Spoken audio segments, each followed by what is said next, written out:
Bem-vindo a este momento de celebração. O apóstolo Paulo, no início da sua carta à comunidade de Efésios, afirmou: pela morte de Cristo na cruz, nós somos libertos, isto é, os nossos pecados são perdoados. Como é maravilhosa a graça de Deus! Que perdão é este que nos é oferecido generosamente, gratuitamente? É um perdão que não tem limites, excede a tudo o que racionalmente poderíamos entender. É uma matemática divina cujos cálculos não conseguimos compreender, mas podemos ver sua ação em meio às relações humanas. Iniciamos este nosso momento de reflexão cantando "Se eu tiver Jesus ao lado".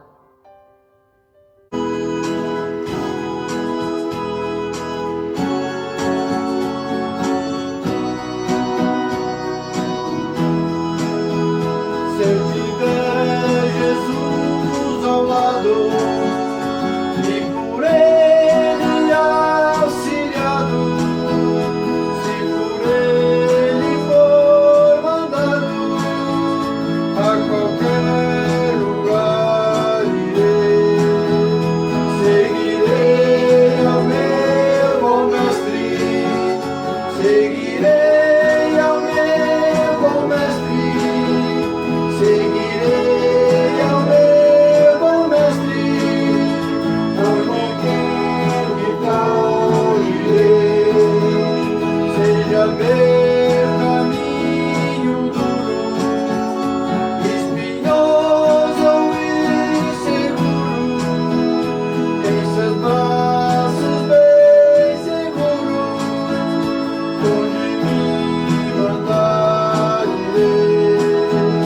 Seguirei ao meu bom mestre, seguirei ao meu bom mestre, seguirei ao meu bom mestre, onde for que eu for irei.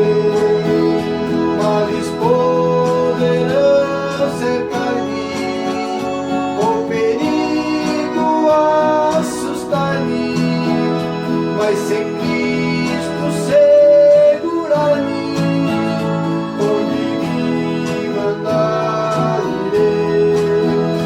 Seguirei ao meu bom mestre, seguirei ao meu bom mestre, seguirei ao meu bom mestre, onde quer que for irei.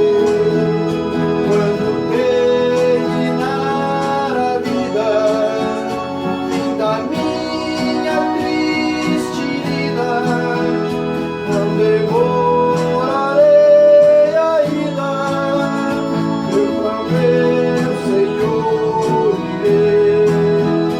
Seguirei ao meu bom mestre, seguirei ao meu bom mestre, seguirei ao meu bom mestre, onde quer que for irei. Te convido para juntos ouvirmos a palavra bíblica do Evangelho de Mateus, capítulo 18, versículos 21 a 35. Ouçamos com atenção a palavra do nosso Deus.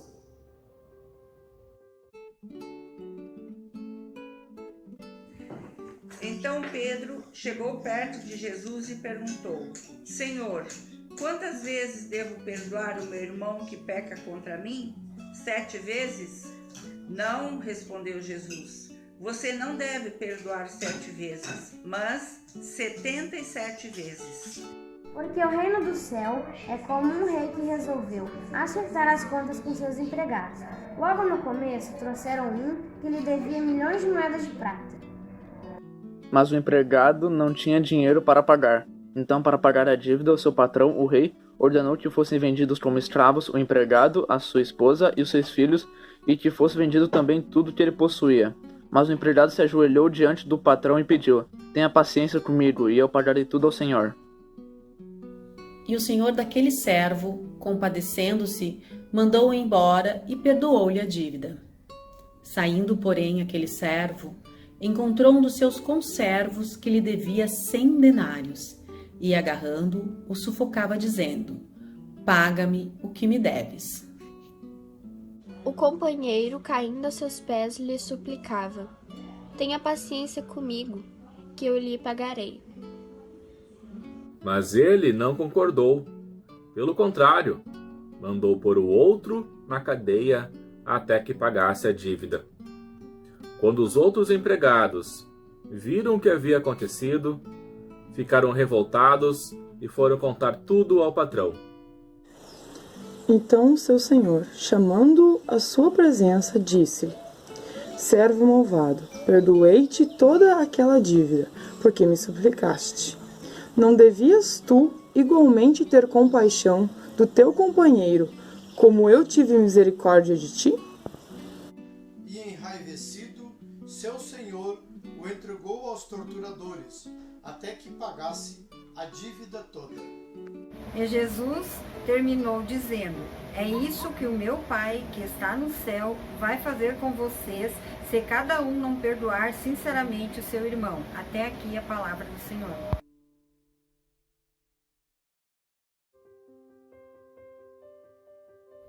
Pedro parece generoso.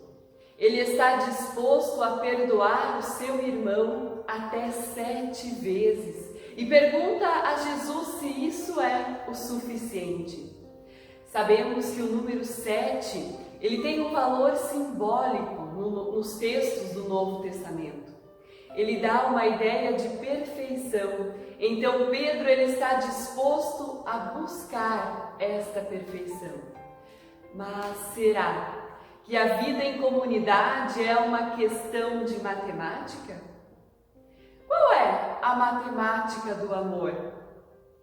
Pode a bondade ou a generosidade ser calculada? A resposta de Jesus parece mostrar-nos que o amor extrapola a matemática.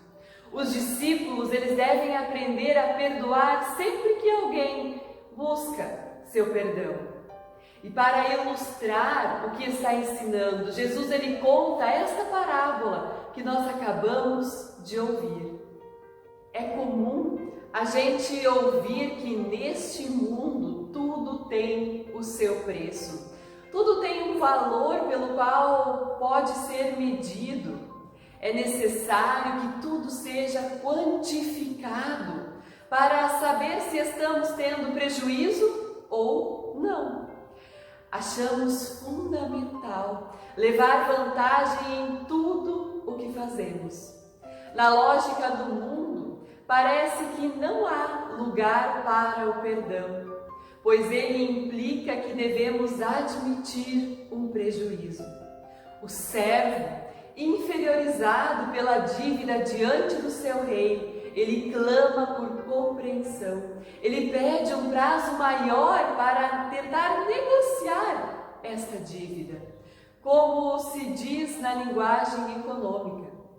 E ele obtém mais do que ele pede. Não só recebe um prazo maior, mas o perdão da sua dívida.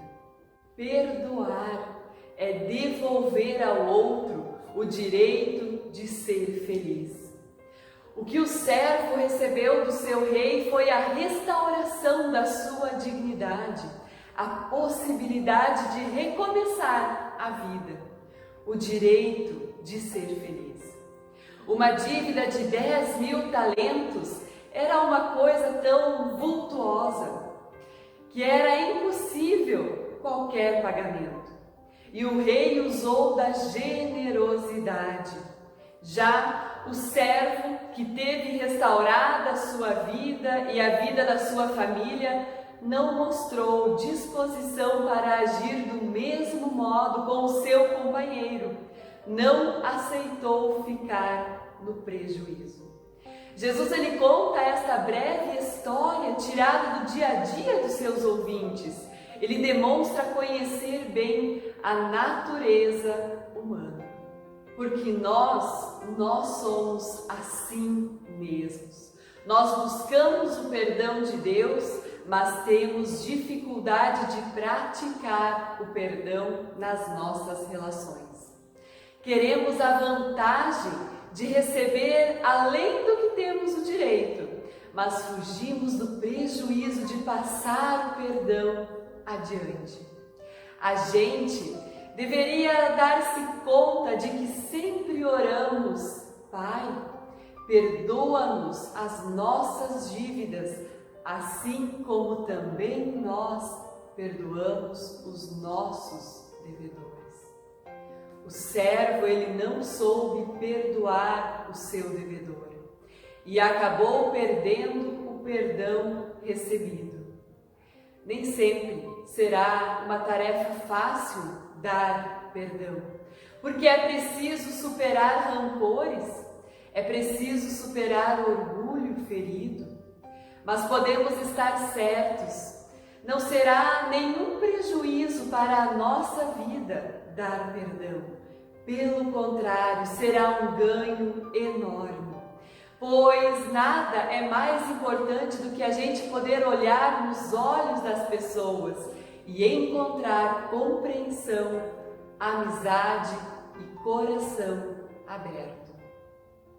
O perdão que recebemos e que damos adiante possibilita nova vida, reconciliação, paz ao coração. É o que também podemos experimentar quando somos servidos e servidas pelo nosso Senhor em sua palavra reconciliadora. Eu preciso de vocês, vocês precisam de mim e nós precisamos de Cristo. Por isso que a paz de Deus, que é maior do que o nosso entendimento, que ela guarde as nossas mentes e os nossos corações em Cristo Jesus. Amém. Eu preciso de você, você precisa de mim.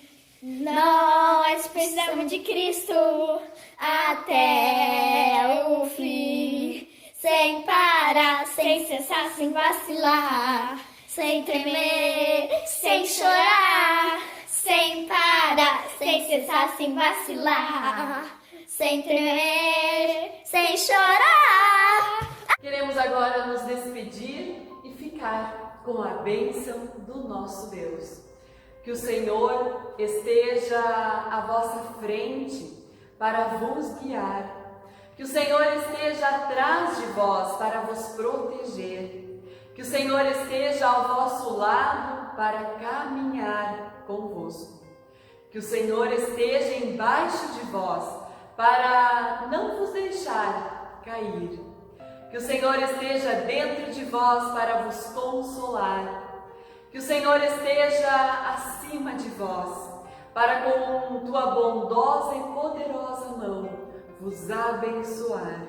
Portanto, que o Senhor vos abençoe, em nome do Pai, do Filho e do Espírito Santo.